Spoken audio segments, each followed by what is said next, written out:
Good evening. I'm going to show you how I pull off this effect inside of Adobe After Effects using World Labs. It's just been a really fun effect creating these kind of trippy visuals, and it's actually not too hard to do. It's a mixture of traditional VFX skills as well as AI skills, and when they come together, you can make these pieces. So I'm going to take you through how I go about making one of these. We're going to make a brand new one right now. Just got some nice evening ready to go, so let's get to it. Again, we're going to be using the tools Adobe After Effects, World Labs, and Gaussian Splats. These are the technologies and tools that we'll be using to make something like this. Now, I made this one the other day, and it's really fun kind of getting the noise right and the wind right so that it looks like it's kind of like a pulse of energy going through it. So we're going to do something similar. So welcome to the stream. Let's get started. So the first thing I did was I created this entire world from a single image using World Labs. World Labs has a new product called Marble, that's M-A-R-B-L-E, and it lets you create entire worlds from a single image. Now what's cool is you can be as descriptive or it's just a single image. So you can see what the image was that I gave for this one, right? And then it created this entire checkerboard room from my image. And this technique is super useful because it lets you build upon whole giant worlds, and you can actually traverse these. You know, I can see me moving the camera like a video game. So if you can illustrate, great. Draw your environment. If you're a photographer, it can work off the photos. If you're a videographer, you can take a still frame from your video and throw it in as an image. You can completely make these worlds. In my case, I did use Midjourney, and I generated this world. I was trying to think of like an ancient Roman pool house I thought would look kind of cool. And then I took that image and up-resed it with Magnific to kind of give us more resolution. I mean, you can see the before and after. So it's before, and then this is after. Before, after, before, after. And so then I ran this image through Marble by World Labs, and this gives us this really cool world. Now, this is not a normal 3D file format. In fact, this type of format is known as, I go to the downloads, it's known as a splat, which takes the form of a PLY file. Hey, good evening, welcome. Nansher, good to see you, it's been so long. So what I'm gonna do is I'm gonna take this file and download it as a splats, PLY. Now there is one paid plugin I'm using. I'm just gonna enable this to how to wind world. Save it to regular downloads and save it. So the one tool that I use that's paid is called iRealix. iRealix? I think I spelled this incorrectly. iRealix AE Splat. All right, so this is the plugin that I use in After Effects that lets you load in Gaussian Splats. It's phenomenal. These are what Gaussian Splats are. When I directed the opener to the TED conference this year, we also used Gaussian Splats. That was how we were able to get it done so quickly and also have full control of 3D cameras. Apple just released a new algorithm that lets you generate Gaussian Splats from images. I forgot the name of their product, but you can see it. This is kind of a demonstration of how splats are being used. Once you have them, you can combine them and you can reveal them in really creative ways and do all this density sliders and do colorizations. You can distort them with noise, which is what we're going to be doing today. And these are tiny files. They look huge, but these are really small files. These are places that you can import models to generate them. And now with World Labs, you can make them from prompts. So you can make full 3D worlds. Okay, so this is the plugin. If you want to screenshot it right now is a good time to screenshot. You got the name of the plugin, iRealix. Realix. iRealix is what I use. Okay, great. So let's go back. We have our Gaussian Splat. I downloaded it. We're now going to open up Adobe After Effects. Now I created a little vertical video. That's what I'm going to be making it for. And then what we're going to do is just import our Gaussian Splat. It's a .ply file right into Adobe After Effects. Again, I call this my how to wind world tutorial. First thing we're going to do is drag that PLY file into the composition timeline. You'll see a gray square appear if it works correctly. And then the next step is to make a solid. So I go to File, New, create a solid. It doesn't matter what the solid looks like. We're just going to use this to kind of hold the Gaussian splat information. Okay, great. We have a placeholder. Last, once you've installed that plugin, it will live at the very bottom of your Adobe After Effects account. And there it is, iRealix, and then their plugin is called Gaussian Splatting. Fun name to say. And you're going to load that up. Okay, one more step. We're going to go ahead and turn off the visibility of that PLY file. We don't need that anymore. We had a question from AR maybe says, can you blend or incorporate custom point cloud data or Gaussian with Marble algorithms for creating a blend without using AE? Yes, kind of. So they have an advanced workflow. If I go to create, they have this section that says use advanced. If I click on it, you can actually upload, for example, a rough 3D input. You can build a scene with 3D geometry and use that to inform the Gaussian splat. So it's kind of like a voxel creation tool. I could go and like draw out an area and then lift it up, and then you could use this to kind of create volumes and then twist it around. So this is actually using just native world labs. It's very powerful. So you can kind of see just like a real world use case there, right? And then it will use all this and generate an HDRI map based off of what you're drawing. And then when you describe your Gaussian splat, it will use this information to help guide it. So if I said city, it's a very good chance that that's going to be turned into like a building. And these might become like alleyways because it sees that. And you can build that. Or you know what's cool is that you can also just download it. If you want to bring this into another application and work on the depth map your own way, you can do that. But yeah, they do have this ability. They also recently added import. Look at this. So they have templates. So you can say like, I want like a gallery. I don't know how to load things, but that was a gallery somewhere. But there's templates. I don't use this too much, but you can. And then when you go to generate, you go and say, I describe my world here. I describe my world here. Okay, it won't let me type there, but you get the idea. Okay, so I've got my Gaussian splat and we are inside the plugin. The first thing is the Gaussian splat plugin in After Effects can load up to 10 different models within one effect. So I'm gonna load in model 1 and go to the none and select that PLY file. This will only appear if you had first intentionally imported that PLY file into Adobe After Effects. If it's not in there, then you won't have this option. So we're gonna go ahead and click on that. Great. Now if we did this all correctly, you should see the Gaussian splat should be loaded in here. Now just to kind of get something clear, what you're seeing is a solid in After Effects that's holding a whole Gaussian splat. And it usually comes in with some alignment issues. So you might want to go to the alignment and adjust there, or you might want to go to the transform options and kind of play with the rotation a little bit, which is what I'm going to do now. So let's go ahead and rotate around the Y. Okay, cool. That's like looking left and right. Let's go ahead and flip it upside down. Maybe do 180 degrees to get it right side up. There we go. And then let's go ahead and turn left and right. I love that. Great. Now we can even zoom in and see the world that we're in, and so you can kind of see what we got. So now this whole 3D world is in here. Great, we're in After Effects, we have our 3D world, but I want to show you how do we create this effect where it looks like it's almost like a bunch of constellations, and also how do we get it to undulate and move around almost like a fluid. So let me show you how I would go about doing that now next. So you got your Gaussian splat, great. There's two modifiers that you need to turn on in order to get that effect. The first one, both of them are in the Effects tab, all right? And then the first one I like to do is play with the noise. If you turn noise enabled, it immediately allows noise to play, but you won't see anything, right? Unless the noise is of a certain scale.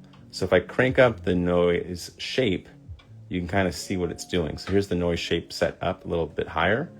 And then I'm gonna go ahead and rotate my camera. And you can see that we already have a room full of lots of new geometry. What I like to do at this point is create a new camera so that we can animate that without damaging things. So I'm gonna go ahead and add a new camera to the scene. Great. So now we're looking at this scene through a camera in After Effects. What's cool about using the camera technique is you can now choose what lens you want to shoot this. So if you want to have an ultra wide camera, or if you want to have a really zoomed in camera, you have the choice. So I'm going to go a little bit ultra wide just so it really exaggerates the forms in the room. And next we're going to go to that camera settings, and I'm just going to rotate that camera along its, let's see, that's the X. Let's see, what's the Y? Okay, that's the Y axis right there. And I'm just going to set an expression to just rotate around the Y axis. So to write an expression in After Effects, you hold Option and you click the hourglass, and then you can type in an expression. And I just want to take the time and just multiply it by 45.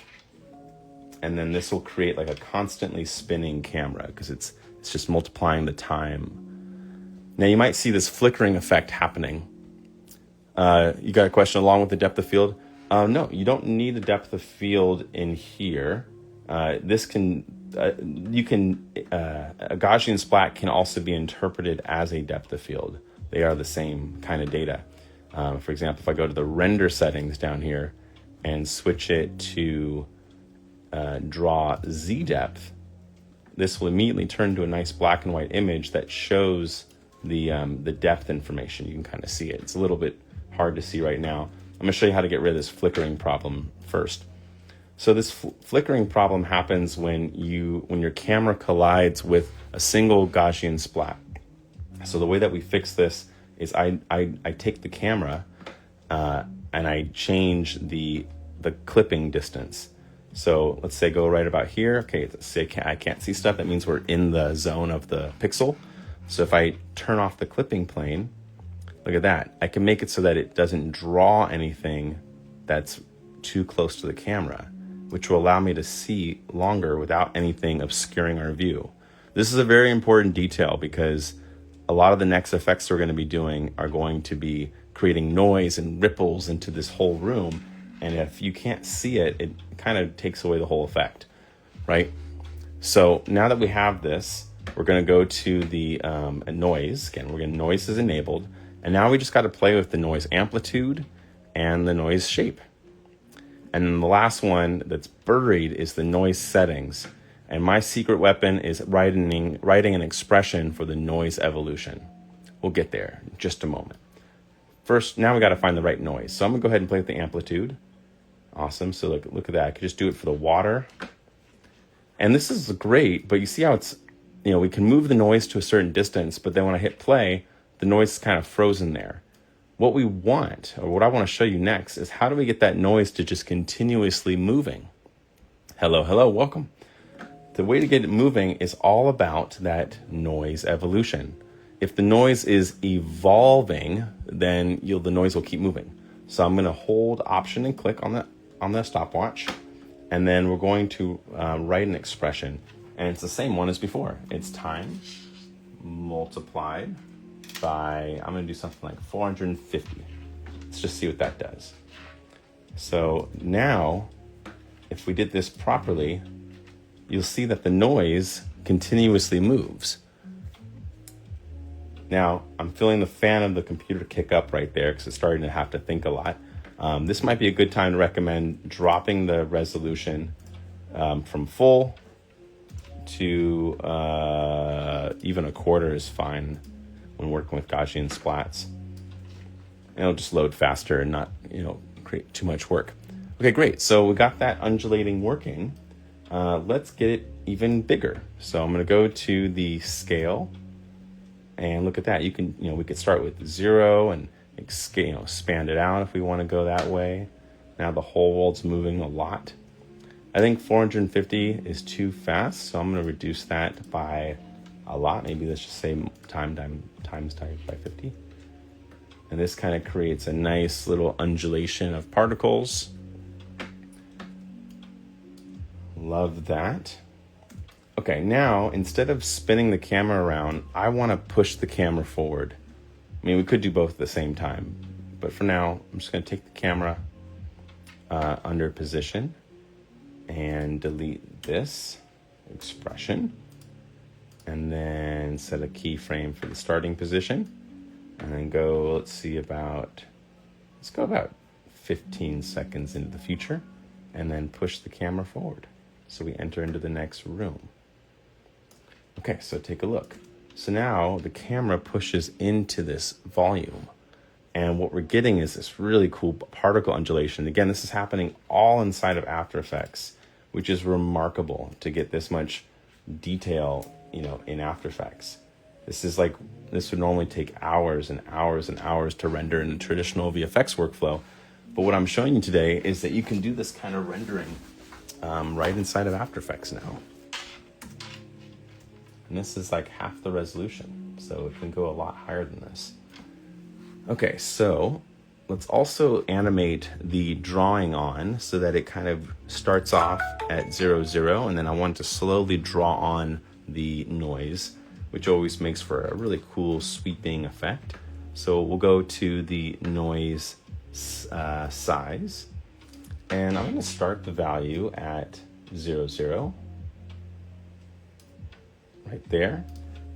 And then as we get into the next room, I want to slowly have this room be taken over by the noise. So we kind of crank it up there. Great. Let's take a look. So now we get this really neat effect where the noise starts to undulate and populate and start to open up, creating a really cool particle world simulation. And then now it starts to enter into the next room and create more dispersing. Love it. Great. All right, so this is looking pretty cool. The next thing I want to do is make it look more like stars, more like pointy. So one way to do this is to go to the effect, and the property that you're going to want is called Splat Scale. So if we turn on Splat Scale, it usually vanishes, and I don't know why it does that, but by playing with the scale value, the scale shape, we can start to get like some different sizes of the particles, which make it have a little bit more detail. Like, look at that. That looks so cool with that kind of low pixelation. And you could choose to animate this on and off, of course. I'm just going to go right about here, maybe play with the feathering so it's a little bit more gradual, and increase that scale. You can also have this to be drawn on, so we could have it start with it being just like a few particles on the floor, and then it fills up the whole space. So I'm going to go to the very beginning, set a vector scale, and then go forward in time and say that we want it to get to all the way to the next room. Let's try that. Okay, so here we go. So now it draws on, and then the noise kicks in, and now we're getting all of this kind of undulation as the room is also getting drawn on, which I think helps, at least for me, steering my eye of where I want it to look. Now what I might want to do is add a rotation to the camera. So, it's a lot already going on, but it'll be cool if we're going through and if the camera is twisting slowly as it makes its way into the room. That might be like a really cool effect. So just like before, we can go to our starting position with our camera. This is our camera. And we can also now just orient the Z rotation. So let's say we start off at minus 15 degrees on the Z axis. And then when we get all the way into the room, let's say we rotate,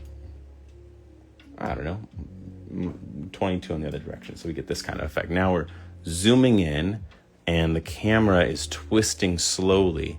As the camera twists, we're also drawing in the room. I'm going to slow down one moment there. I want it to draw in this room when we're a little bit closer. So I'm just going to set this back a little bit there. Great. So it's going to... All right, we're also now going to play with the amplitude. So if we go to the noise settings, another control in here is the amplitude. How strong, how wide is that amplitude noise? So if the noise is very low amplitude, everything will look kind of like very shallow water. But if we increase this amplitude up much higher, it'll look like deeper waves. And I think we should maybe animate this. So here's like a higher amplitude, too much. Here's a lower amplitude. So here's a really low amplitude. It might be a good place to start the animation, so people can kind of register that we're in a room. And then once it's clear that we're in a room, that might be the right time to start amplifying the amplitude. Whoa. So now it kind of amplifies over time. And then we're in this room. Oh, that looks really cool. And then once we're in this room, I think we should set the amplification. Wow, look at that. Maybe we can amplify it one more time. Oh, then we hit the draw camera problem. Okay, so let's try this. Let's take a look. So now we're zooming into the room. Particles start to move around. The noise is, appearing. And you're getting this really great liquidy effect. And the fact that we're getting this pretty much real time is actually insane. Because I know from having decades of experience in these 3D programs, it would have been a nightmare to try to make this without these modern tools for VFX artists.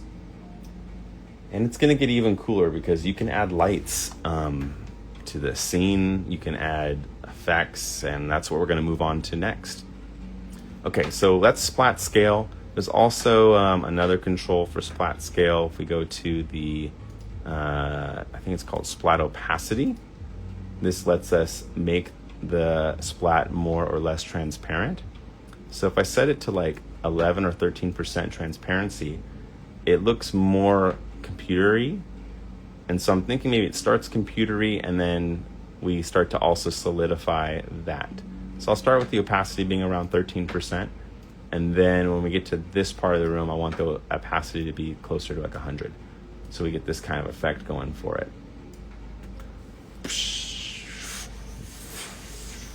So it just kind of gives more time for the eye to settle on position. What are you editing the splat in, Don? Believe it or not, After Effects. So yeah, there's a plugin that I recommend folks who joined earlier. It's this plugin by iRealix. It's $50, IRREALIX. They have a Gaussian splatting plugin for After Effects. It lets you load up PLY files and then modify them with this level of granularity. And since I love After Effects and that's where my strength is, it is helpful to do it in a place that it feels comfortable. But I have an open source and free alternative for folks who want to edit splats. It's not as fun like for animation, but it's good for cleaning up. It's called supersplat.editor. This is a free website. You don't even have to log in with anything. supersplat.at/editor/.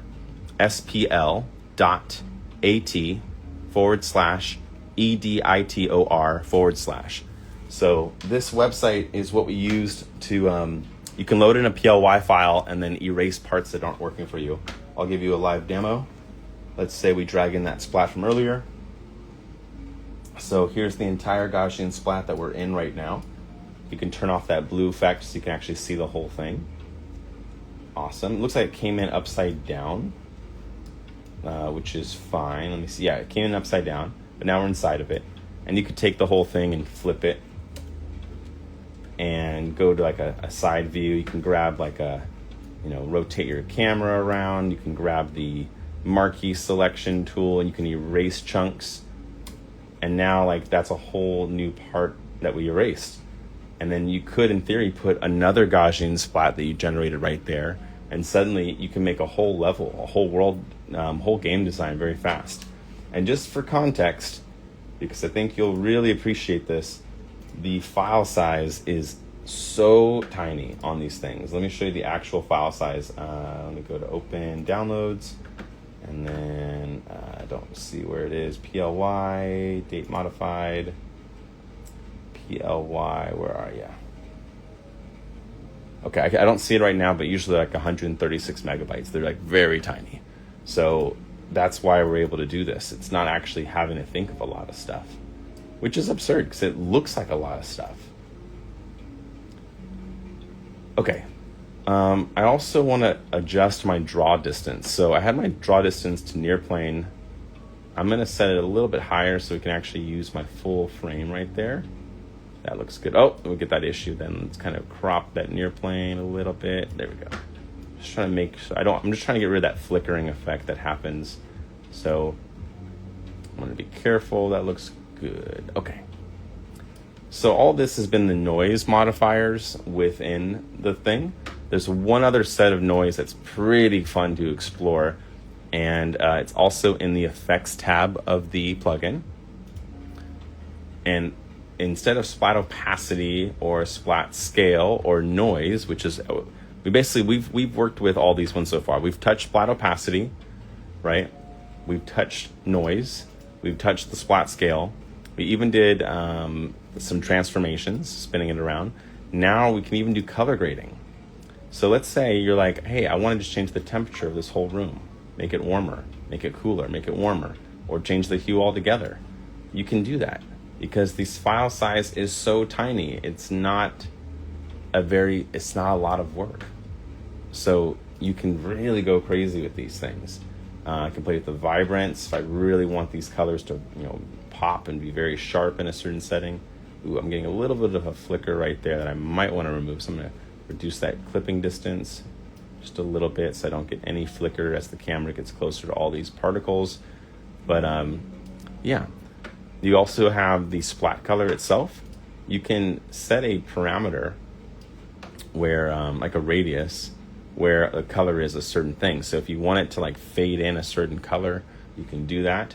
I kind of use the splat color effect kind of like in a sense. I kind of treat it like a light source, right? Because imagine a white light would kind of light things up, but the tool is thinking of it as just a color modifier.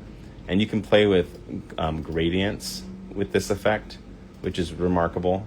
So let's say we want to go, red, and then I want to go into, oh, it's only letting me do one color. That's hilarious. I thought I could do multiple colors. Oh, there you go. So let's go red, yellowish, and then let's add another one. I'll go to like a greenish. No, we already have a lot of green. Let's go to blue, and then not white. Let's go to one more color, maybe like a deep magenta. Great.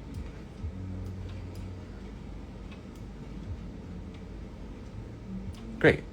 So just moving that, now we have this color, and look at how it affects all the particles. They live with it. But this thing can be moved, so we can literally move. Oops, let me move my emojis. You could move this color gradient in the z-axis, like I'm pushing it, to and away from the camera. But we also can move this up and down. Maybe you want to have a light kind of push through the world, right? So you have all this flexibility, and you can play with the scale. Maybe you want it to feel like just a light beam. So I'm going to make it really like a thin, very thin beam, make it very tall and very wide. And this could just sweep through the whole world, which I'm going to do. So I think that will just look cool. But we're missing a lot of those colors. So I might make the ramp a bit more intense so I can just see a bit more of those colors, or make it a little bit thicker in the y-axis just so I can get a bit more of those colors. There we go. And then when we push that line through the world, it kind of makes this really cool highlight. So I can set the color map to 0, 0 position right there. And then as we go through the room, maybe right now, I can then push this light source through the world. Oh, weird, I don't see it doing anything. Would have assumed that would have done something kind of cool. Oh, sorry, I pushed the wrong direction. Let me go back to here. Which direction? Oh, see, I pushed it away. So let me push it forward. Okay, so now I think it will move forward. There we go. So now you can see it.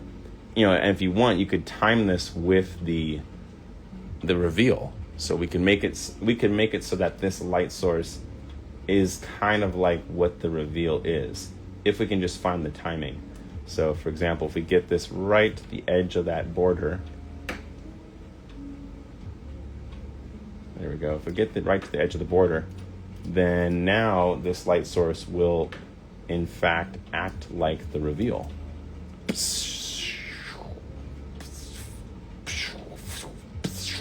Right?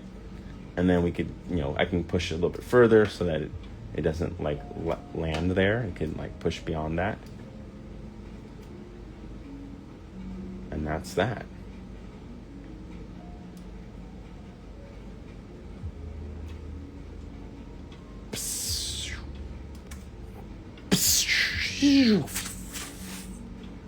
I love that.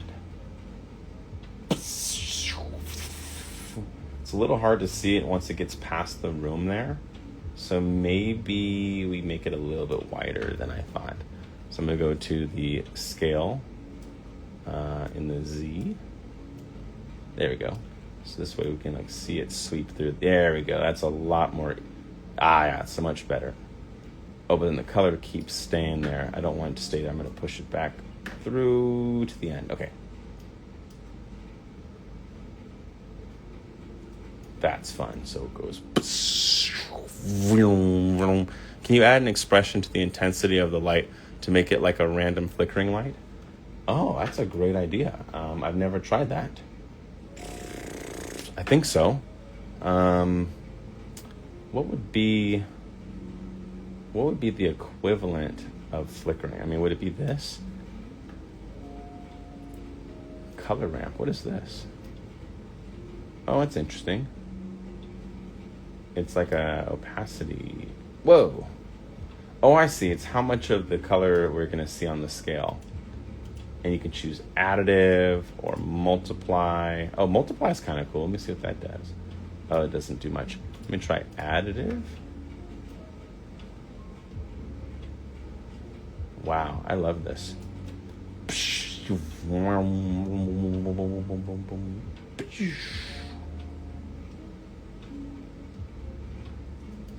Fun. Noise. Or keyframing and changes intensity. Yeah, you could definitely keyframe any of these parameters. So I see a brightness control right there, right? So in theory, wait, where's temperature? Okay, that's temperature. This is the color vibrance. So we could set an expression on, I'll just test one out. Let me just do one for brightness. The expression I know of that does that is called wiggle. So I can say wiggle and then put within parentheses what the value should wiggle by, comma, how many times per second. I think that's how it works. Let's see. Yeah, so now it's flickering. Do you see that? At least the whole brightness is flickering a little bit now. So yeah, you can definitely run expressions in there. Also, when in doubt, you can describe what you need to Gemini, ChatGPT, Meta AI, Claude, and say, I need an Adobe After Effects expression that does something on a certain control, and you could enter it in right there. All right, I'm gonna go to this camera and maybe speed it up a little bit. I wanna see if we can get further into this world faster. So I'm gonna go to the camera's position and push in a little bit further and see where we get. Okay, yeah, because now we can actually see it sweep in there.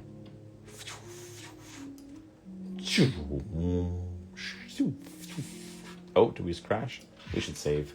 Just gonna do a quick little save to my downloads folder. We're gonna call this Splat tutorial. Save. Okay, cool. Great. Keyframing won't give a lightning kind of effect or a flicker light effect. Yeah, so the other tool that I like to couple this with is the compositing tools from Red Giant. They have some pretty sweet ones. I'm also going to change this gradient. I don't know if I like this yellow color anymore. Maybe if it's like a blue to a purple, that might be kind of cool. To like a red, just something a bit sharper contrast. Oh, weird, the color changed. Oh, whoa, you can keyframe the color. I didn't know that. I thought the color just stayed put the whole time. That's really cool. Look at that. Wow. All right, next thing I'm gonna adjust is the aperture. We can do some fun and possible things in After Effects like this. For example, we can adjust the camera's aperture mid-flight. Not aperture, wrong one. I think they call it zoom. Yeah, they call it zoom, but it's kind of changing the aperture. So I can take the zoom and, zoom out. Is that right? That's kind of cool. When we zoom out, it just shows us more of the, whoa, that's way trippier. I like this one more just because it lets us see more. So maybe I start zoomed in. And then we zoom out right here. Like that would be kind of cool if we zoom out together with the camera. So we get this kind of barreling effect. Maybe like to there.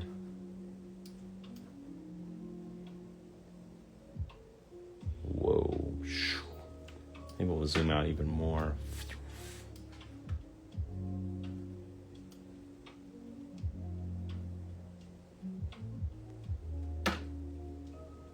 Oh, that's cool.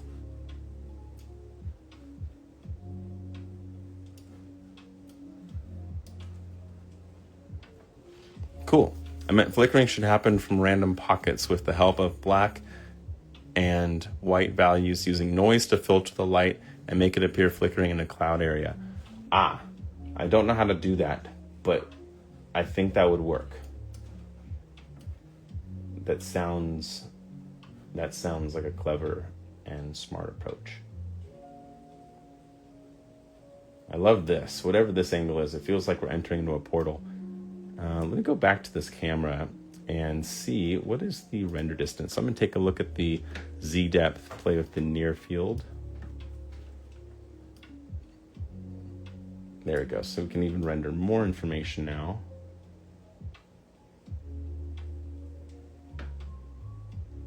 Whoa. All right, so it starts to get a little excessive right there. So maybe we should animate the clipping distance. So maybe it starts off unclipped. Yeah, something like that in the unclipped region. And then as we get to here, we push back in. Oh no, that's when it gets all messy. All right, so maybe we start like that, so that we can kind of show everything appearing.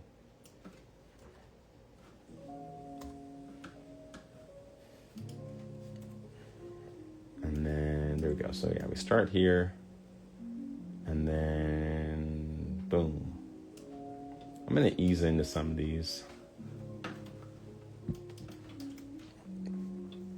What is this called?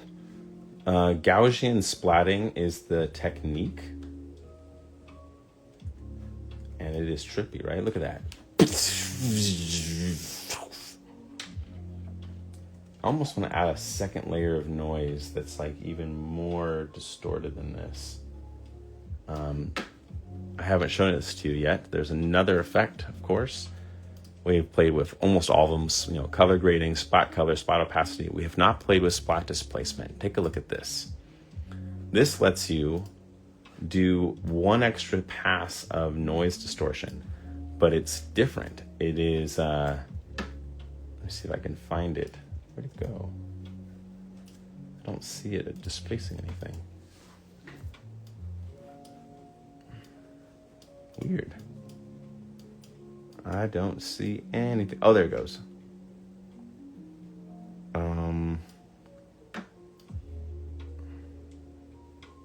Okay, so this, gotta figure out where its home is. But this lets you There we go. And okay, this lets you put another layer of distortion, but it displaces it not off of noise, but almost like almost like a twist modifier in Cinema 4D, and you can animate it separately. And it's got its own displacement amount, so you can like really dial that in. You can play with the displacement shape. How dynamic do you want it to be? It almost looks like Gaara's sand from Naruto. And then you can, how much you want to displace in the x-axis, or if you want to go the opposite direction,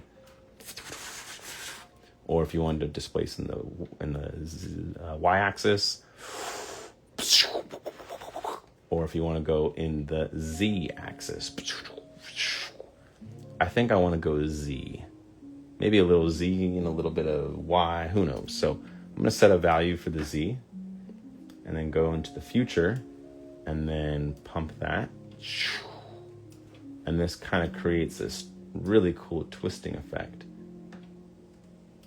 But I'll do it more subtle than that, because that was a little harsh. I think these are the ones. Another plugin I use a lot in After Effects is called, I already forgot the name. I think it's called Flow. Let me find it.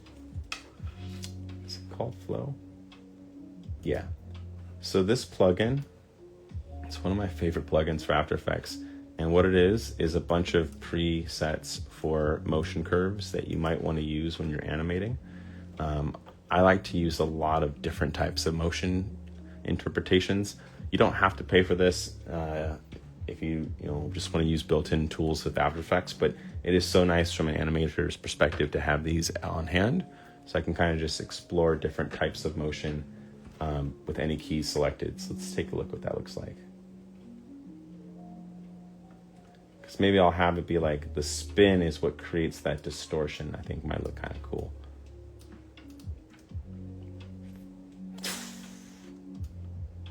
Maybe we'll just start a little bit earlier.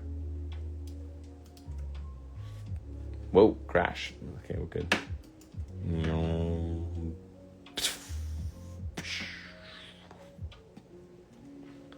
I'm going to set all of these to this easing effect as well.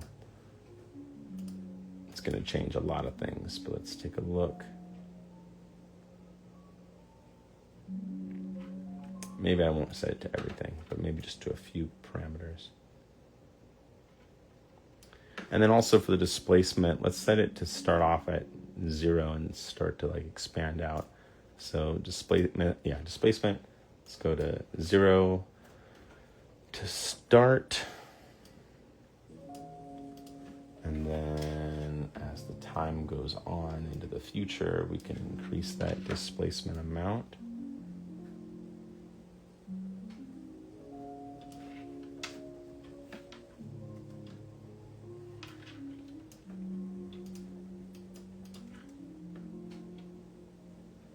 I'll time it so it's the same as the previous keys. Maybe I'll give it a little bit more time to do that motion.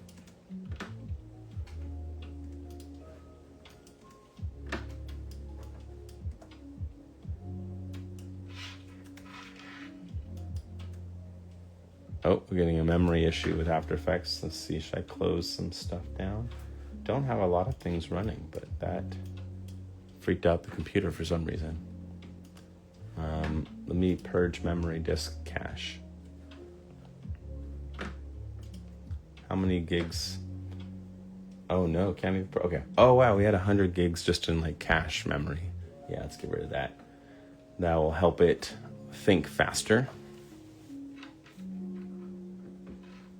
Uh-oh. Oh, it has to recache everything. Oh no. I'm gonna save the work. That's so weird. It's like it won't show me anything. I think we got a nasty crash, but luckily we had just saved the work before we did this. Oh, there's no save option. That's bad news. I'll just save a copy for safety. Let's close it and reopen it. But yeah, I mean, that's most of the technique. Sorry it crashed at the end there. I hope I still have it because I wanted to make a post with this. Oh, wow, After Effects is frozen. Oh, it was a formal crash.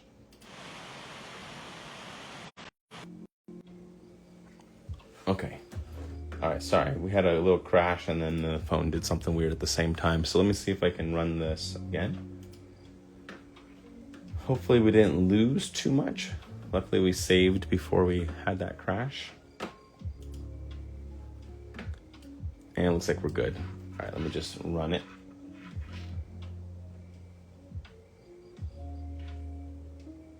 Oh yeah, that looks great. Cool. All right, next thing I want to do is I want to push the noise displacer through the z-axis as well. So let's go to our noise and look for that displacement source. I see it. So that's negative, that's positive. So let's set it to negative. Oh wow, there's like a different center of the world.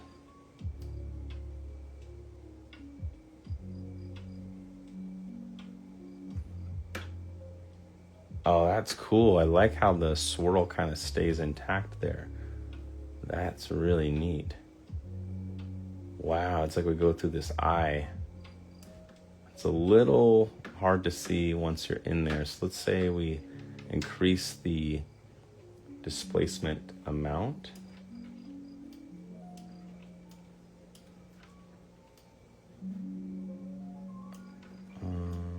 How do I fix this?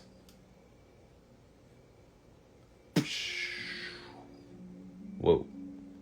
Whoa. What does the Flow plugin offer you here? It's a way to interpolate between any keyframes. So you can have you can grab like 3 or a dozen keyframes, and if you want all of their motion to be calculated this way, it's a quicker way than doing speed graphs, which are very manual, and you'd have to build all these yourself and try to find the right thing. I just love to have these tools to kind of help me get certain smooth motions. If you like just being in the speed graph editor all the time, then I don't think you need it. I don't like to be in the speed graph editor all the time, so I really like this plugin. There's some, oh, there we go. Whoa, what's this? Oh, that's a very interesting effect. I've never tried that before. What is this box shit? What's the word? It's like it's cropped a little bit. What is that value? Box shape size. Interesting. It like absorbs everything. It's like a vacuum. Let me keep it up at a high value for now and just see what that does. Whoa. Oh, it's like a box vector. Oh, that's a trip. Whoa, I really like what it looks like past that little default area. Maybe we can just fix the draw distance in there. Let me see, where's the near field depth? Oh, then we don't have anything. Okay, so that won't fix it. Also, should probably be a sphere. Let's do a sphere because we have a lot of spheres in the scene already. Whee! Maybe how about this? Let's push it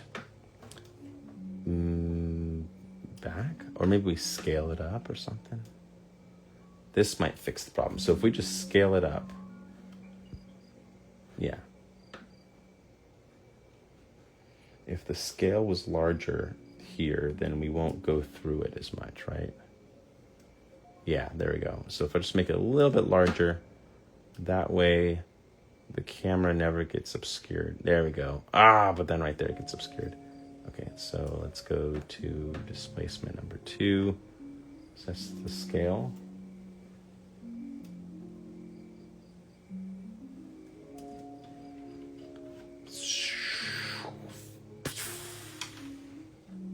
But yeah, that motion is because of that flow thing. Thanks, but what is the base? Is it a video or a 3D model? It's neither. This is the base data. It's called a Gaussian Splat. It is a point cloud, and it's a PLY file. So it's kind of not a 3D model in some sense. It's just a weird new format to play with.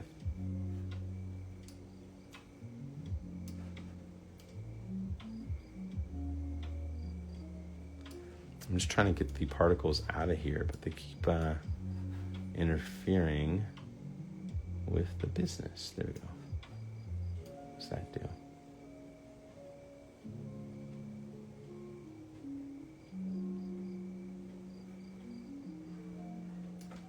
Okay, maybe we won't do it this way. Let's delete these. I'm gonna push this even further down the Z-axis. So maybe we just have it start near the end.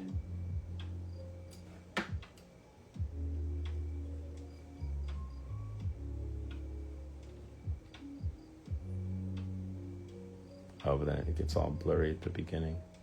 Those are really pretty colors, but not what I was looking for. The camera motion comes in post in After Effects for this one, I think. Yes, sorry. I didn't catch that, but yes, you got it spot on.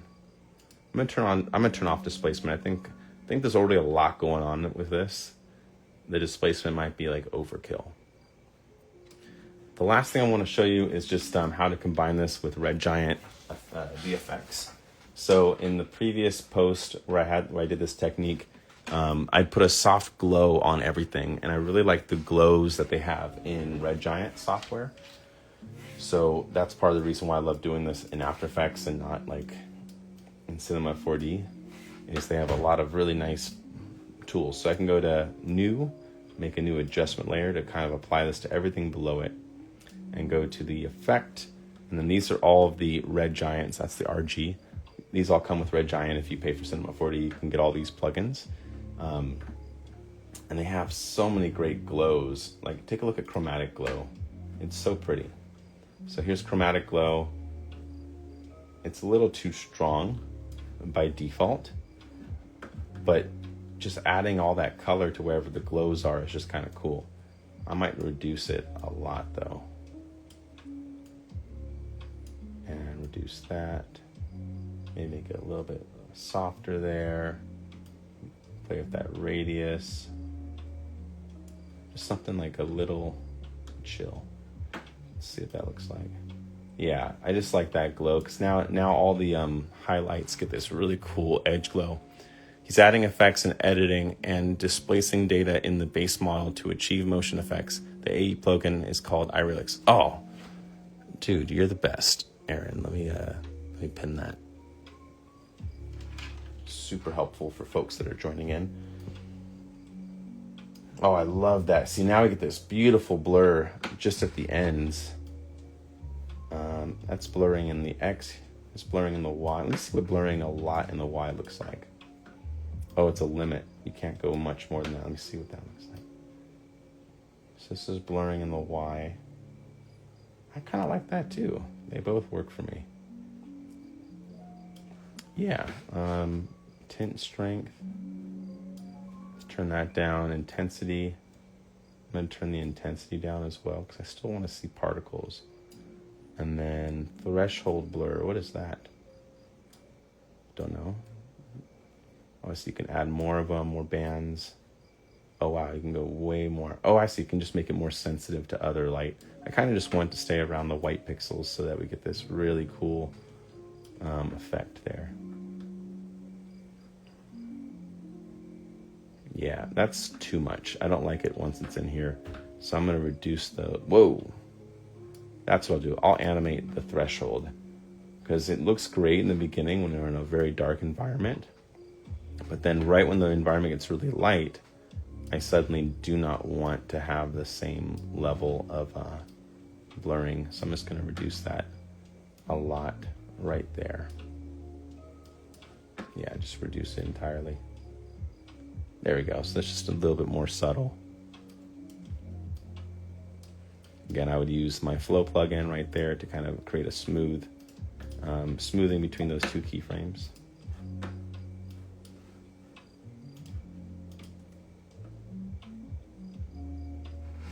great.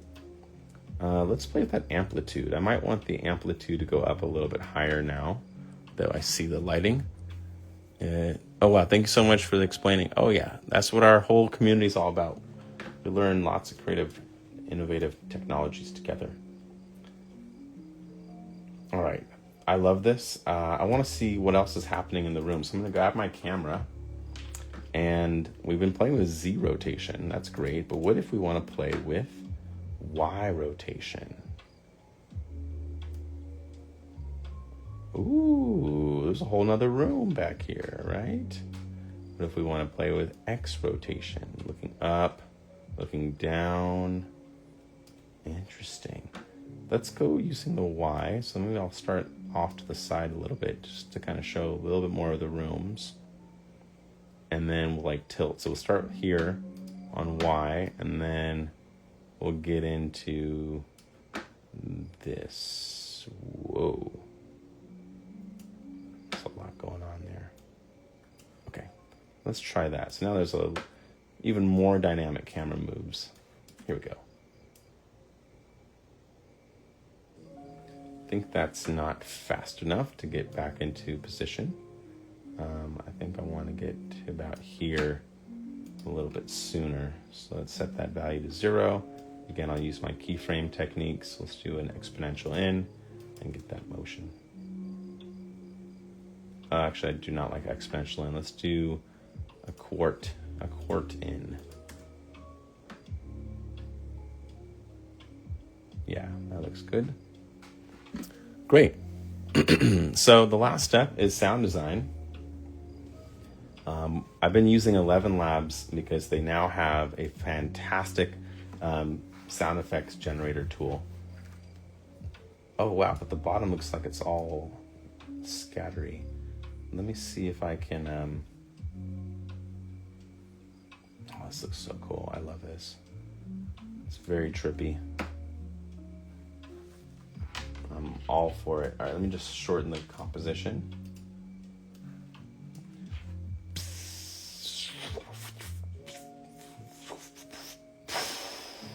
Yeah, that'll be fun. Oh yeah, and the amplitude. I want to crank it up. So let's go to our amplitude modifier. Go to the noise. And then play with the noise seed. No. Noise scale on the Z-axis. Noise scale on the Y-axis. No. Noise scale on the X. Noise amplitude. Ah, yes. Let's amplitude it up in the... Oh, that's interesting. Just moving it up in the Y. Let me see what that does. Oh, it has a more of like a... It feels more like a roll. That's kind of cool. It also kind of closes a lot of the gap up, which is nice. I might add like a vignette on the whole thing. Okay, cool. So we got this motion in here, sound design. So I've been using 11 Labs. I'm going to turn off the music. I've been using 11 Labs. They now have a really fantastic sound effects generator. And it's exactly what it sounds like. So you can go in, they have this new thing called Sound Effects Generator. And you can describe sounds. So here are some sounds that I've described and what they sound like, because I want you to see them so you have an understanding. So here is, I wanted a primordial roar of an ancient dragon flying through the sky, burning down a hillside. Here's what it thinks that sounds like.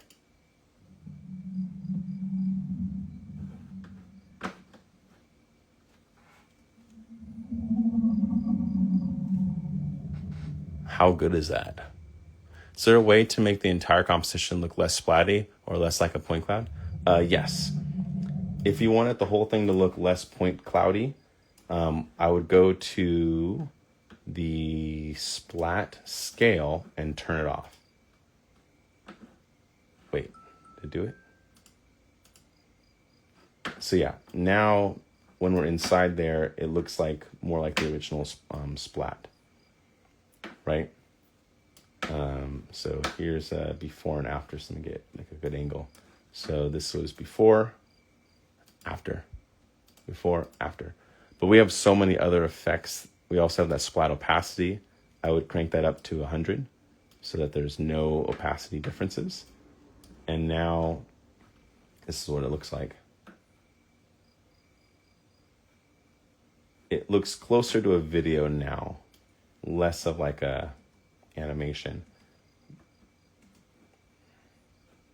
But yeah, that is a way to fix that. But I do really want that kind of noisy look. One thing that you'll have to keep in mind is you might have to export at a pretty high resolution to keep all your quality. Whoa, what is that? Oh, there we go. Yeah, because I really like this kind of point cloud look. Can we add or replicate a specific camera motion data rather than playing with controls in AE with the point cloud data with a different file? 100%. Yeah. So like, I have this shot for a movie I was working on, a concept. Let me see if I still have it. Oh, no, it's for Netflix. I can't show it yet. I'm sorry. I'm working on a Netflix documentary right now. And we are doing something like this. But I haven't gotten permission yet to share the thing. I can share the technique of like, imagine an old building and doing this to it. But I can't talk about what it's for. But yeah, you could take motion capture data, for example. There's an app on an iPhone that will take the gyroscope of your phone. So like you can have your phone like bouncing, twisting. It will record the gyroscope motion, and then you can apply that into any 3D software that you want and then use that as the data. That's totally an option. Yeah, so you got some options. That is all good. I don't think I like the noise amplitude so high on the Y, so I'm just going to lower that a little bit. Oh, that's at 0. That's interesting. I want some motion. 0 seems too little. Let's do a little bit in the Y and a little bit in the X and a little bit there.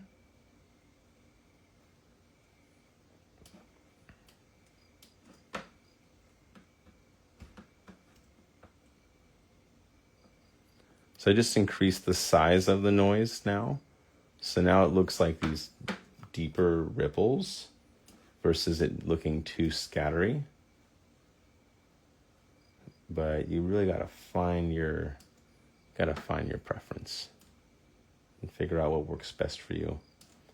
If you do it at a really low value, it can create some pretty trippy effects.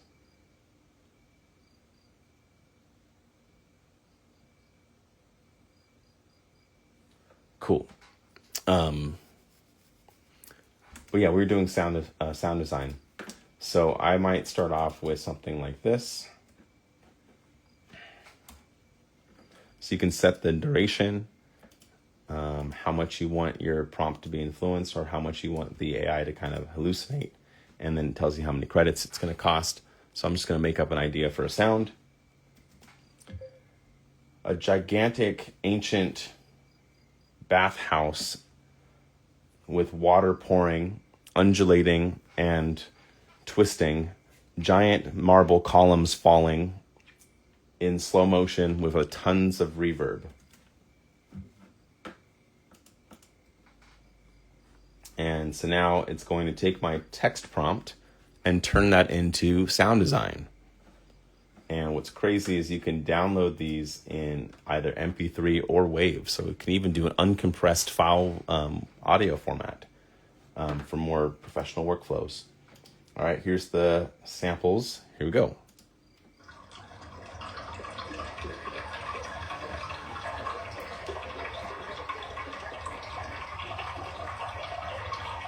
Not bad. Let me try this one.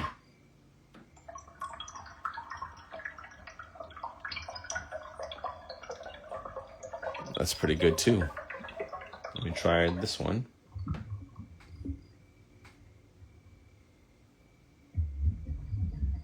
This feels like we're underwater on this one. How about this one?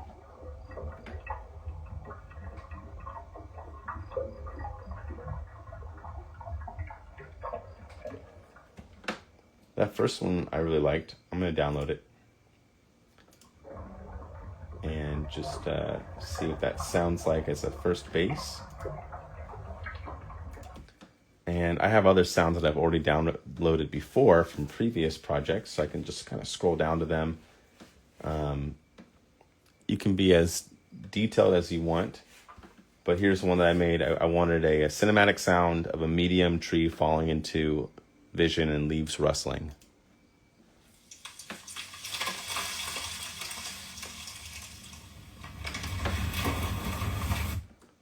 So I'm going to do another idea like that. Sounds of a gigantic ancient castle made of sand being formed out of giant sandstone blocks with deep bass and reverb and a lot of sand and crushing sounds. So you can describe your sound like this, and it does a great job of generating sounds that you can use in your professional work. All right, here we go. Oh wait, that was the last one. Here's the new one. I'm gonna try it again.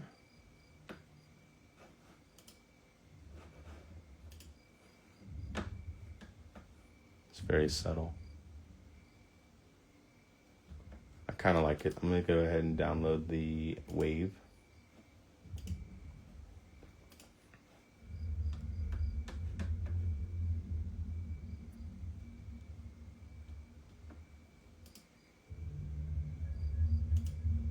That's great. I'm going to download that one as well.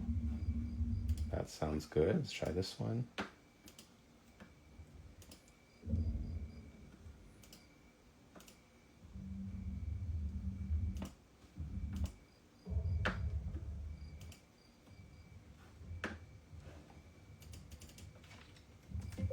Ancient secret room unlocks and sounds like giant rock cylinders sliding slowly.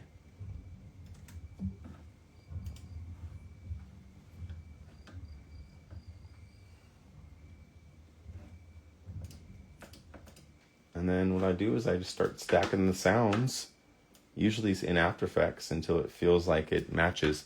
I'll probably use some of the sounds from the previous project since it's a similar world. But yeah, that's kind of the idea.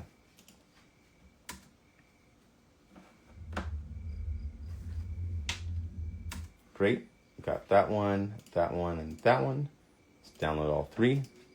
Start with this one, slap it in the composition, and see what it sounds like.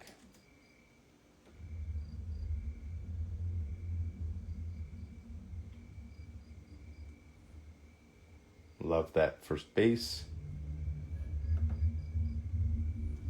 I might just take this part of the audio and split it, and then have this one start as the other one's fading. Maybe right around there.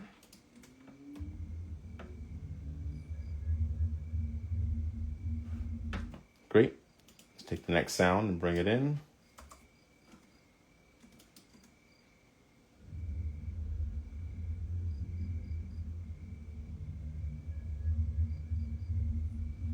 Great, we're getting this nice like rumbling background. Love that. And then let's get some sound of some water.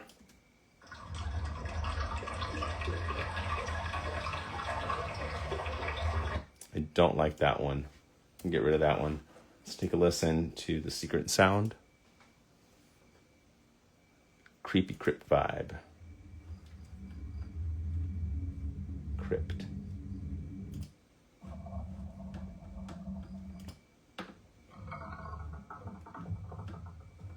Ooh, I like that sound. Sounds like something's being built underwater. Definitely using that.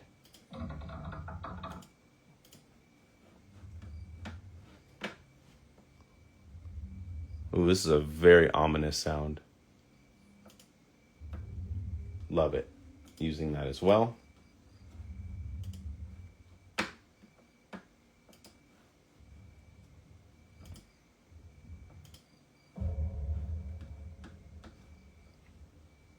Try mixing this sound with gravel falling or debris falling sounds in mixed pitches and tones. Oh, what a fantastic prompt.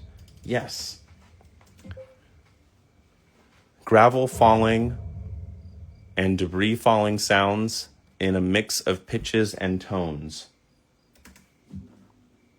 Oh, that's so great. 'Cause then, yes, you're right. Because gravel will be like sifting through the environment. Excellent call on those prompts for the sound, because that is what it would sound like in this ancient, gigantic environment. All right, here's the new sound. Let's bring this in. This one was very ominous sounding. It's kind of just layering it in here.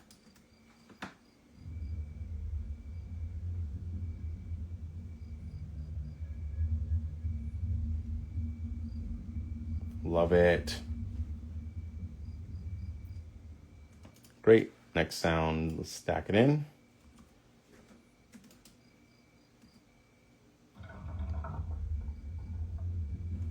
I'll have that one trigger once we're in the environment, inside the inner cave tunnel.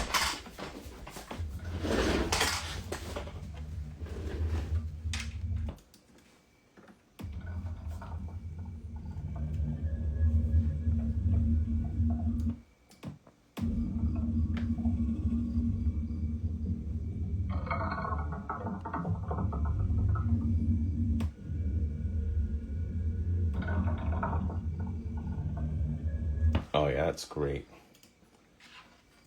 I might just lower the intensity of all of these though by a hair. I'm just going to drop the decibels by -3 on all of them. Otherwise we might get some clipping. Let's take a listen to debris.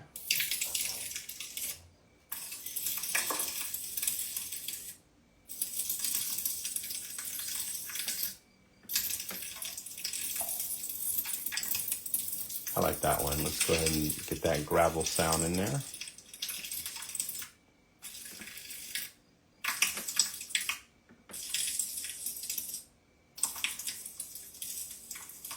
I like that one too. And what I'm going to do is add a little bit more reverb to both of those so that it sounds like those are gravel falling in like a, if you were inside of like a big cave or something. So let's get that gravel in there. And then we're going to go to the effects panel and just add some reverb. Just some default reverb, I think is going to be fine.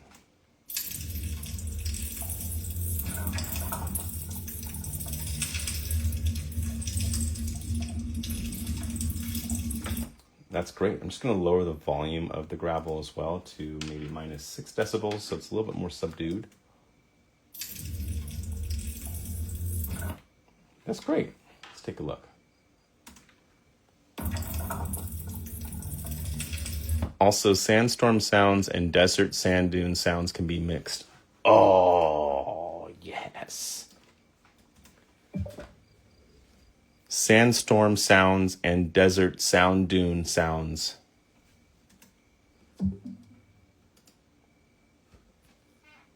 I love that. Great suggestion.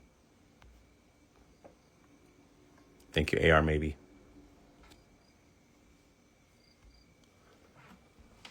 Okay, here we go. Let's take a listen.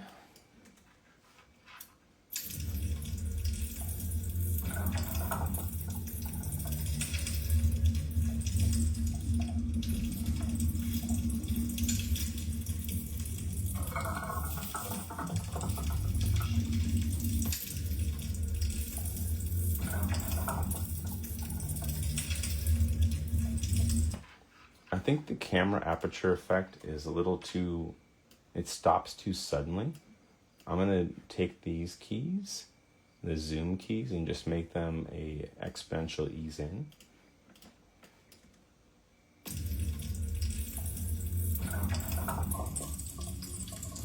Oh, I don't like that. That was too fast. Let me slow those down. Maybe if we just do a quad in.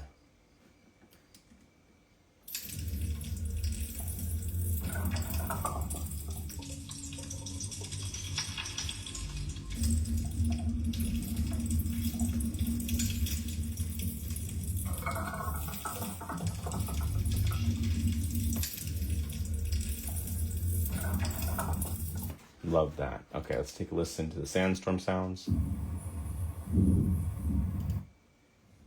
That's pretty good.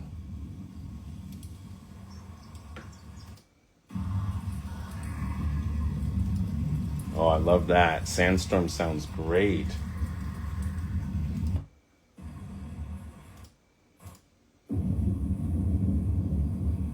I'll add it. Maybe one of those will do.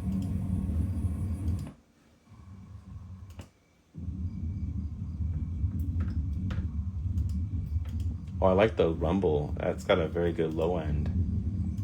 Wow, all three of those sandstorms came out great. I've never thought of generating sandstorm sound. Great suggestion.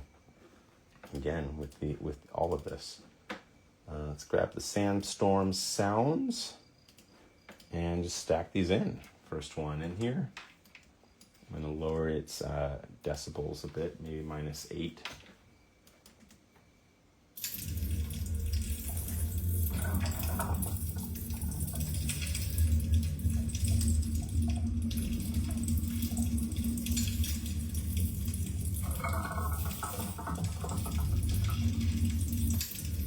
Great. Let's add more sandstorm sounds. Stack the second one in here. We'll lower its decibels by -4.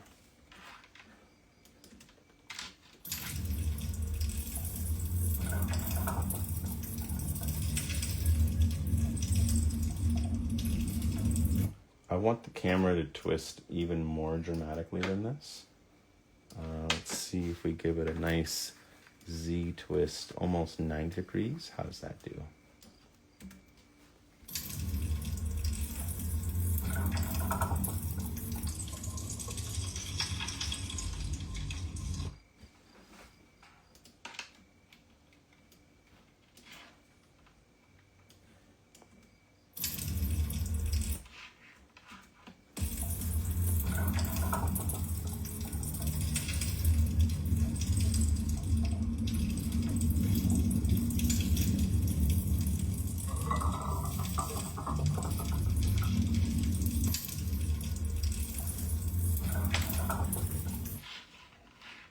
Okay, I like this a lot.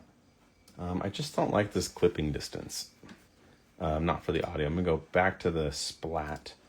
This clipping distance is bugging me. I want it close enough where you don't see any black bars on the bottom, but every time I do that, it kind of breaks.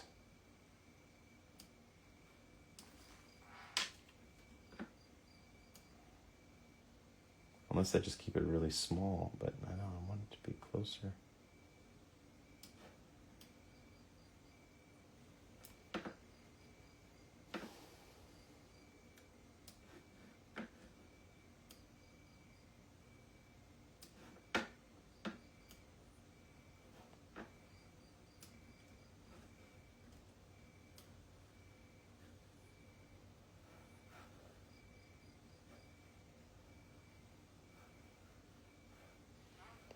Okay, this kind of works. With sandstorm sound as bass and pitching low tones with the gravel sounds with random high, low variations in debris falling and sandstorm with the high reverb clunks between can and add more details. I agree. That would be phenomenal. I really like the way the audio is now, though. I'm like pretty satisfied with it. Definitely push it further, as everything can, but at some point, I'm happy to kind of move on to the next stage of production. So that's the amplitude slider.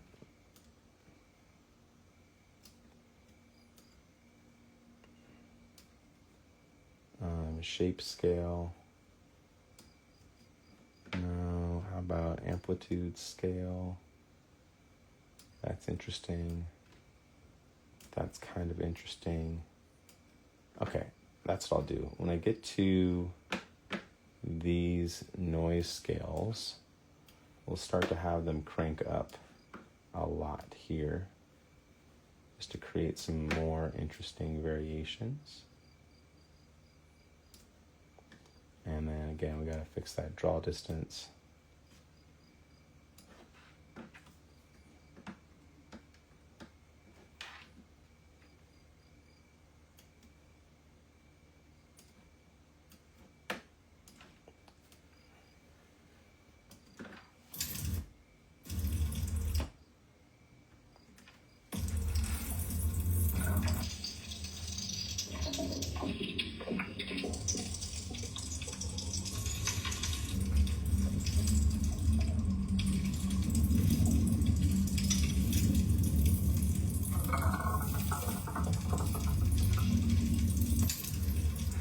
Okay, that's great. So that kind of creates noise that continues to grow all the way into the end, which I really like.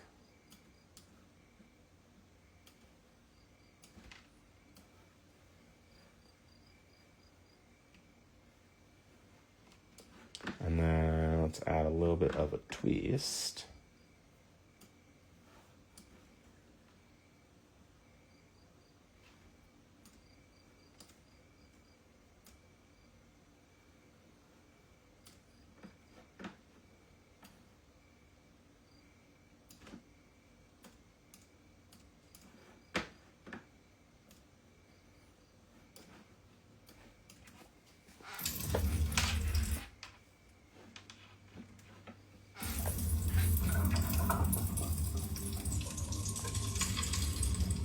Ground tempering sounds to add depth to pic that showcase the volume of the cloud splat data.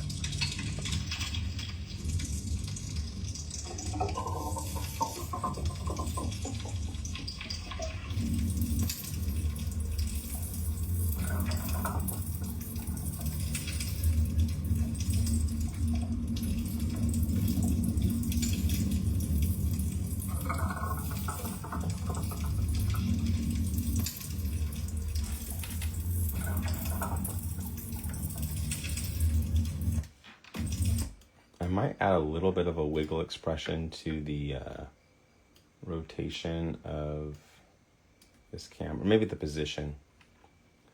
Yeah, so we're gonna set a new expression here. I'm just gonna do a wiggle by 12 degrees, 3 times a second by something, I forgot. I think I need all 3 variables.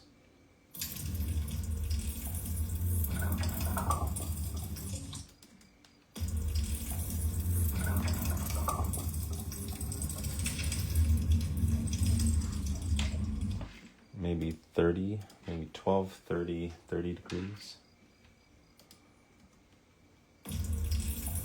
Oh, sorry, that's per second. So the second number is how many wiggles per second.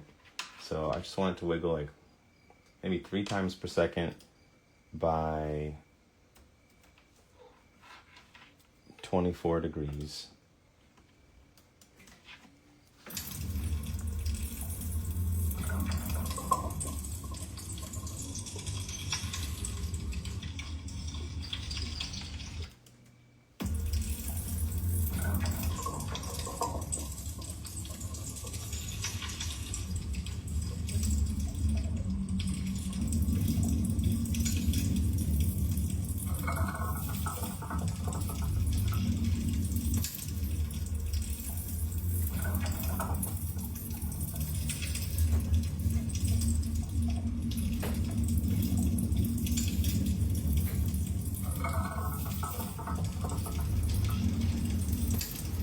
Great observation experiment. Oh, thanks. It is a fun thing to experiment with. So, okay, we got those in there. Let's save it. Maybe wiggles 24 degrees 3 times. Maybe this last number is too low. Let's set this to 20.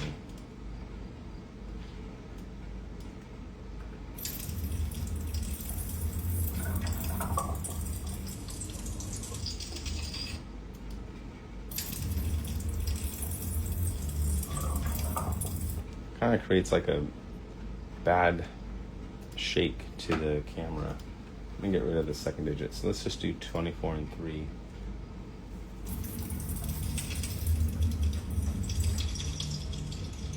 So 3 times a second. Let's up that to 5.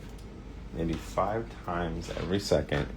It wiggles the camera by 34 degrees. What would that look like?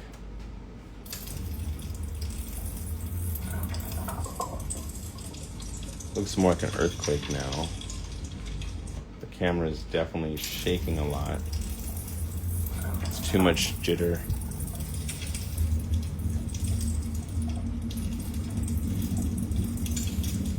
Interesting. It looks like the camera shake is more apparent in the beginning and becomes less apparent near the end. Don't know why that would be. Okay, so let's not wiggle the camera. Take it back. Alright, so there's no wiggle on the camera. Maybe we wiggle the rotation on the Y. Maybe that will do it. So let's say we want it to wiggle by 12 degrees 5 times a second.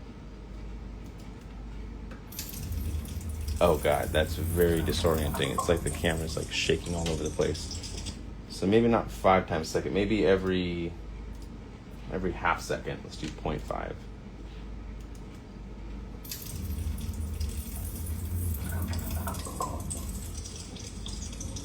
That's a little bit better. I'm not opposed to that. 12 degrees might not be enough. Maybe let's go something crazy. 52 degrees. That's a big turn, right? Let's see what that looks like. Or is that the frame rate? That looks like it's an earthquake now.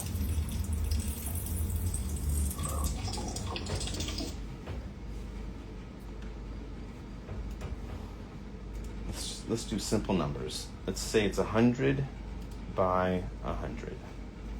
What does this do? 100 times a second, the camera moves 100 degrees. Okay, so that's the most extreme. So then if we set one of these numbers to 10, what happens? Okay, so let's set this number to 0.5. So every half second, the camera moves 100 degrees.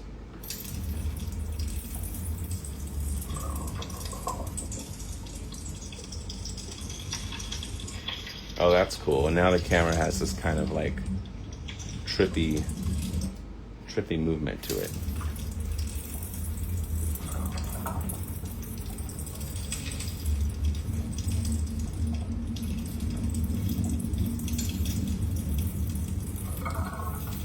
Makes me kind of sick. Let's do maybe every 0.25 seconds.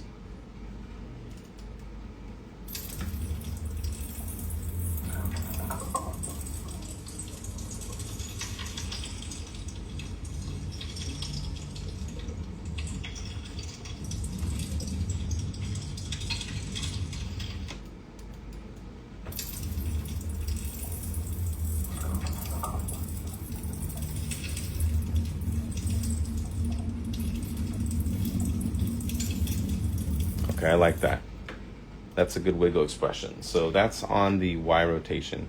And let's say we want a little bit of that motion, but on the Z rotation. So maybe we don't do this crazy Z rotation. Or maybe we do both. Let's do a little bit of Z rotation. And then let's also wiggle. We won't do that much of a change. So maybe just off of like 10 degrees. Let's see what that looks like.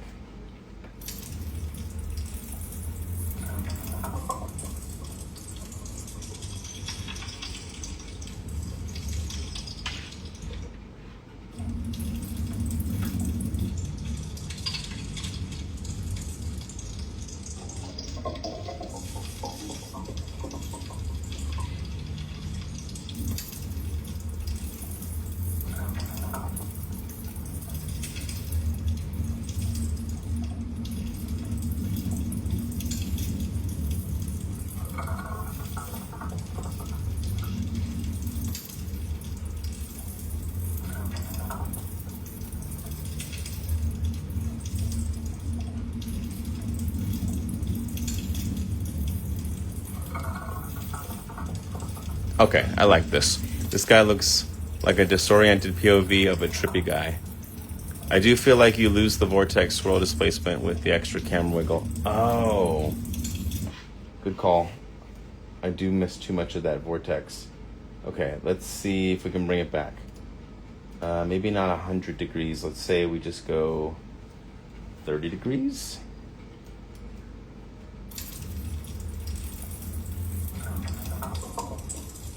There we go. So that still gets that nice vortex tunnel, but still gets some movement with the camera randomly twisting. Yes, now you can see that tunnel form. And then the camera rotates a little bit. It's more like it's on a locked rail, less free movement. Whoa.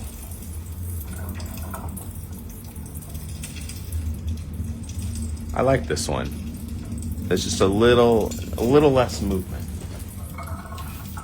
Maybe 30 might be too low. I might want something in between. So 100 was too high, 30 is too low.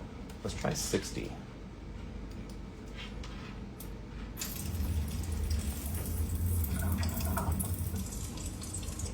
Oh, crashed. Crash memory RAM. Let's try it again. That's clean, a little more organic. Oh, you liked the 30? Okay. What do you think of the 60? I'll zoom in here. Still rendering.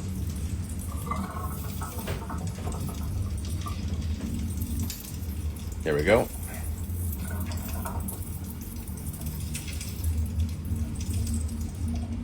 So yeah, the camera moves around a little bit more, but we are still still twisting a lot.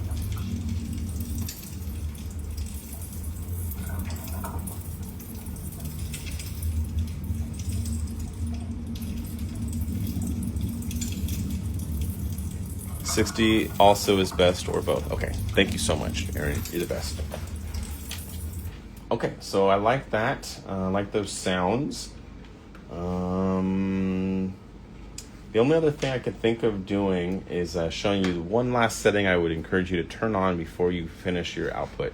And that is in the Gaussian Splat, by default, it renders at lower quality. So this whole time we've been seeing the low quality, or actually, it says it's actually at high quality, but they have a very high quality. And what this will do is it will give you even more points.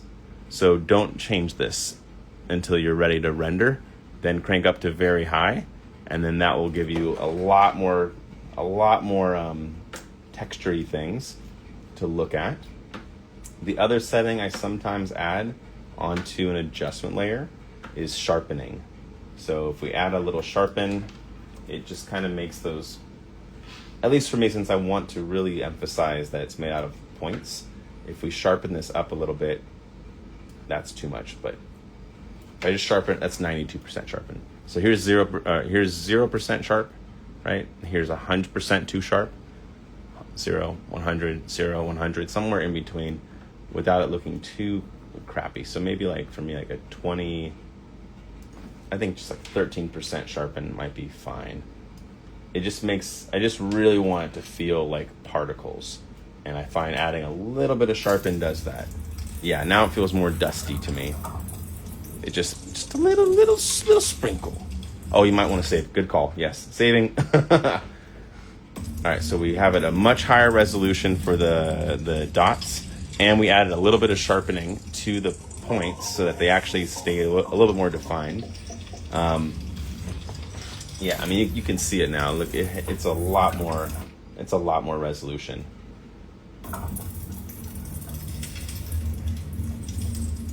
Oh, I love this.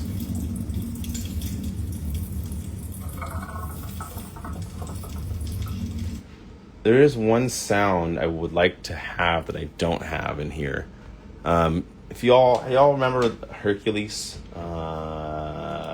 animated movie with Disney, what did the green things sound like in Hercules? The green ghost energy. I don't even know.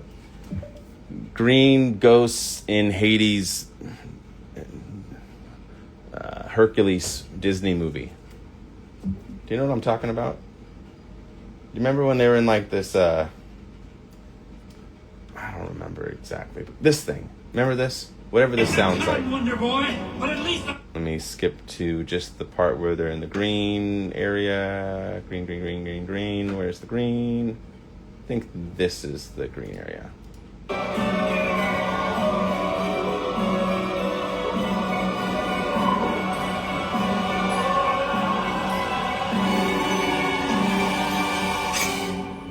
Oh, so I guess it's just like the sound of like haunting.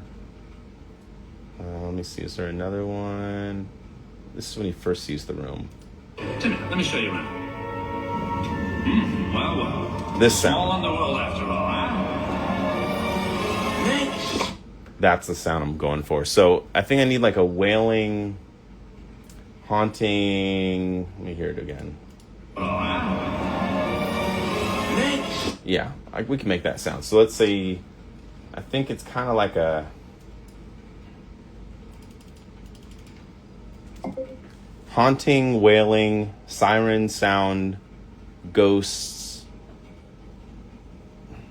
echoing in a reverb room, river of spirits.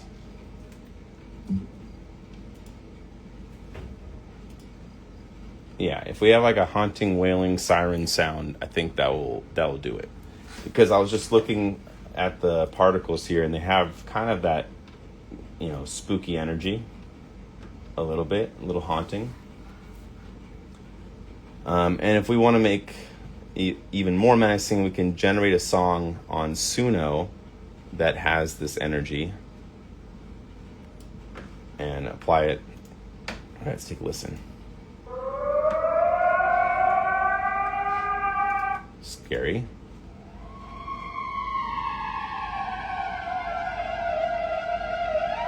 That's pretty good.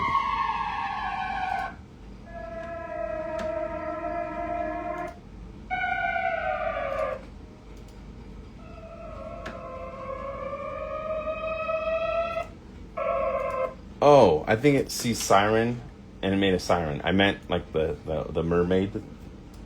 I don't know how to spell that. I'm just going to get rid of that word siren sound because it's too electronic. More operatic tones. Ooh, that's a good word. Operatic. Or actually, how do we do an operatic song? Suno. Let's do, some operatic sounds. Let's create a new song. This one we'll do as an instrumental. Write some lyrics or leave blank for instrumental. Okay, so I'll just leave blank style. All right, so this is operatic tones, spooky, ghostly, haunting, enchanted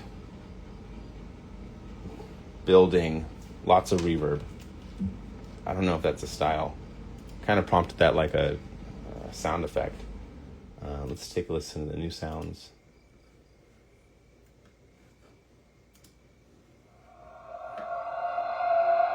Oh, that's good. That's super creepy. Oh, I really like that one. Let's try the next one.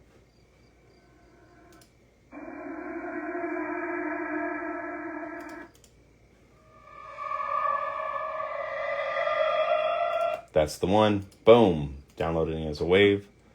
And then save that there. Let's bring this in.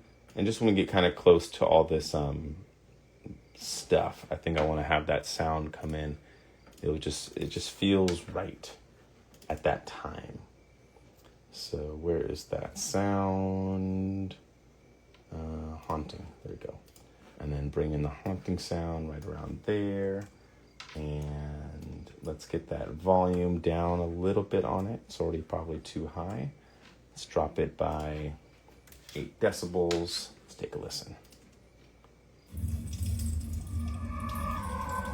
Too loud. Let's drop it by 16 decibels.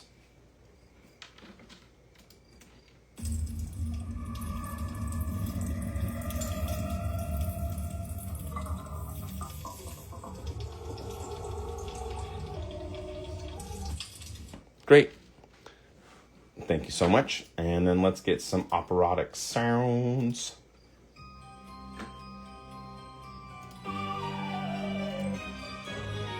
Oh, they're making fun of it. But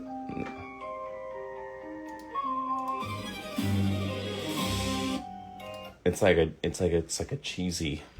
I don't like those. We got the Hercules reference was a deep cut. Thanks, guys. Thanks, Aaron. Yeah, that is a deep cut, but that's kind of the inspo. On the world after all, huh? Maybe haunting cinematic music. Haunting cinematic orchestra music might be what I'm looking for. Haunting cinematic orchestra music, melancholy, low energy, slow, melancholy. Yeah, sadness. The Hercules reference was a deep cut. Let's take a listen to this.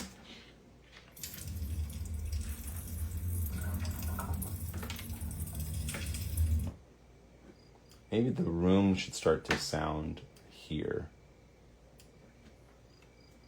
I'm going to do audio level and trigger it there and then drop it to minus 56 decibels.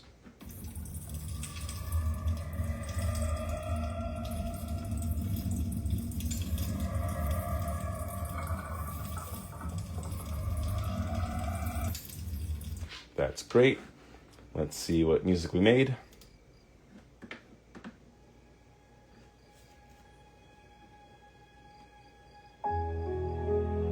Oh, it sounds like a romance. No.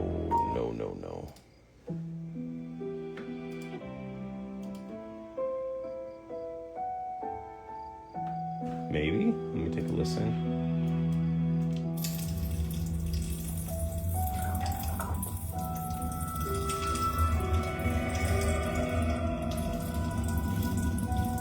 Maybe. No, this is a little too calm. It's too happy. Need something a little bit darker.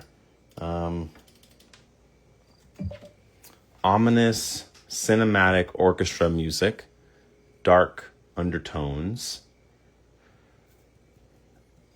Haunting. Soft.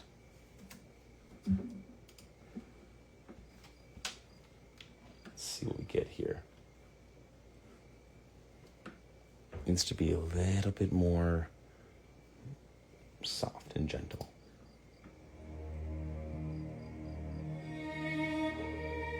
Maybe this might work for me. I kind of like this. This feels right. Let's see. Maybe. Let's take a listen to the other one. Good opening.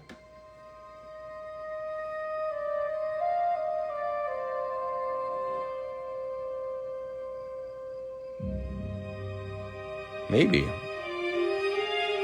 I kind of like both of these. Let's just try both. So let's play this one and then go back to After Effects and see what it feels like.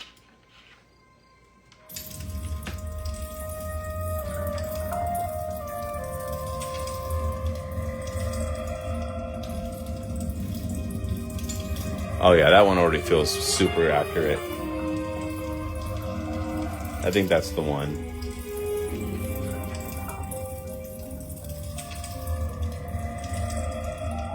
Oh yeah, I really like that soundtrack with this visual.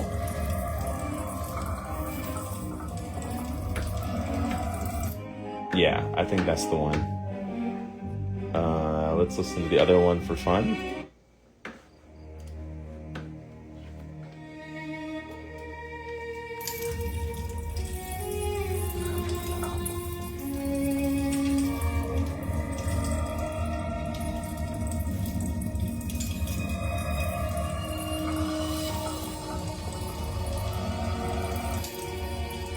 Nope.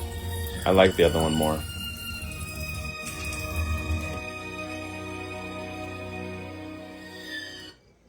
Cool. So let's see if we can download this. Yes. Wave.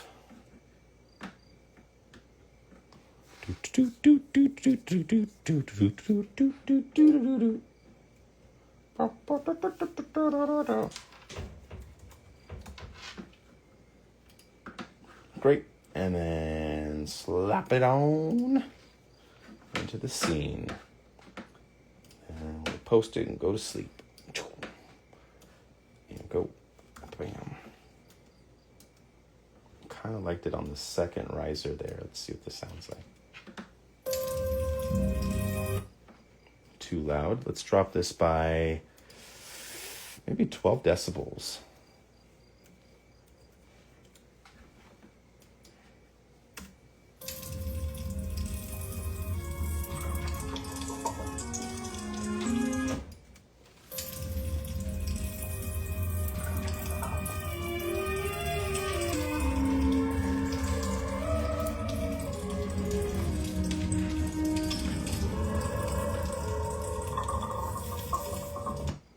Try that again.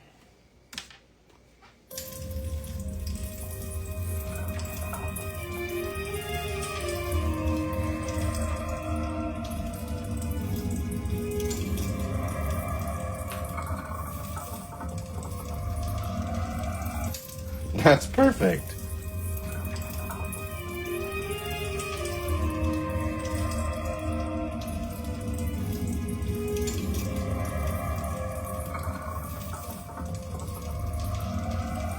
Yeah, it feels like the opener to some spooky movie.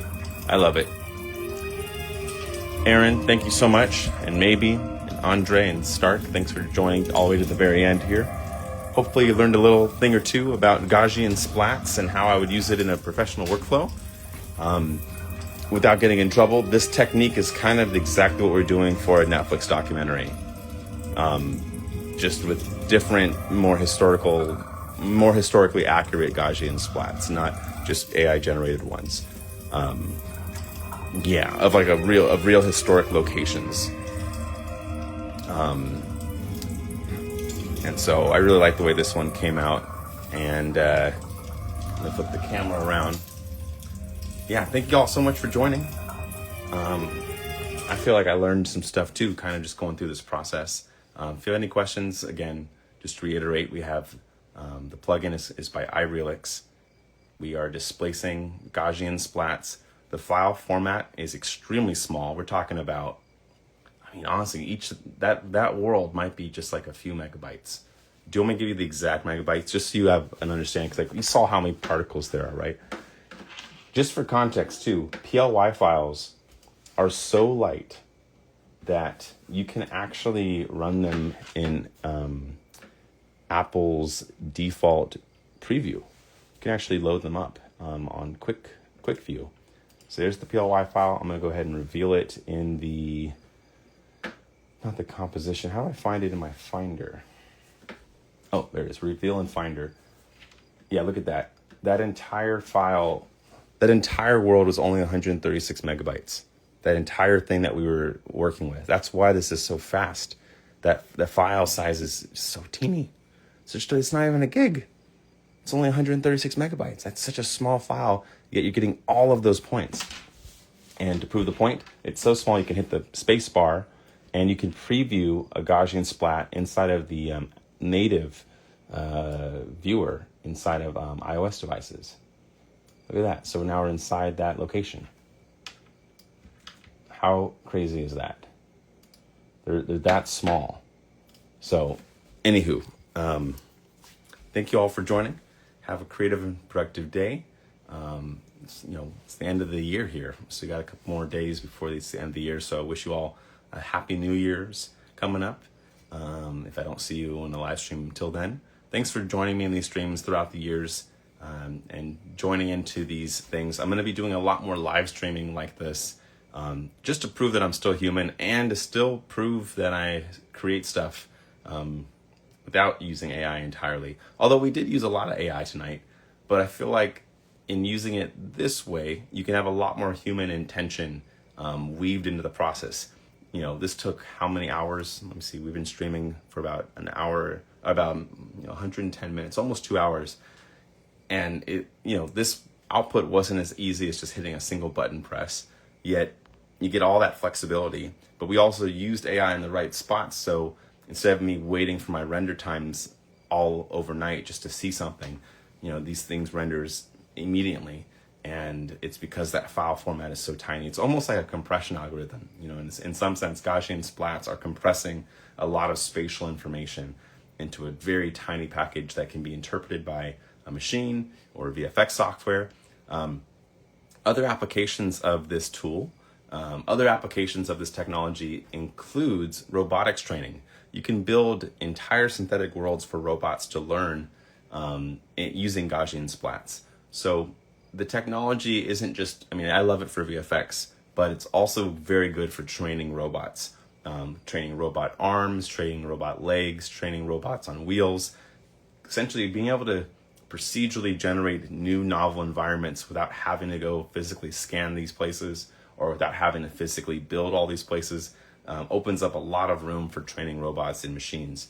So it's a great technology to learn and to get into. I think this live stream should live on my YouTube channel as well, but it's here live on Instagram first, as it usually is. Anywho, have a good night, and thank you all for sticking here to the end.